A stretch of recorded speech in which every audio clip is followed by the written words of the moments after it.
আজ পর্যন্ত কোনোদিন মুসলমানদের উৎসব শবে বরাত একটা হিন্দু মসজিদে দেখার জন্য আসলো না। মুসলমানদের উৎসব শবে কদর একটা হিন্দু কোনোদিন চাওয়ার জন্য আসলো না। মুসলমানদের উৎসব রমজান মাসের রোজা একটা হিন্দু কোনোদিন তোমার সাথে সমাজ করার জন্য রাখলো না। একটা হিন্দু কোনোদিন তোমার ঈদের নামাজে আসলো না। একটা হিন্দু কোনোদিন তোমার সাথে জুমার নামাজে অংশগ্রহণ করলো না।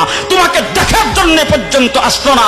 তার কারণ হলো হিন্দুরা মনে করে এটা মুসলমানের উৎসব, আর তুমি মুসলমান হইয়া হিন্দুর দুর্গা পূজায় কিভাবে গেলা? তোমার কি হয়ে গেল? তোমার কি লজ্জা শরম তুমি ধুয়ে ফেলে দিয়েছো? তোমার কি কোনো লজ্জা শরম নাই?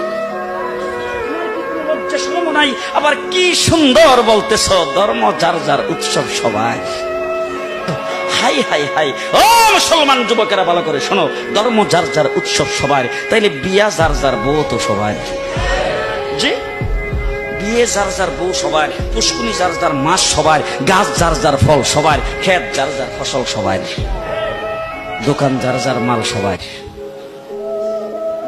এখন ঘুমাইছে কি কথা বলেন না কেন?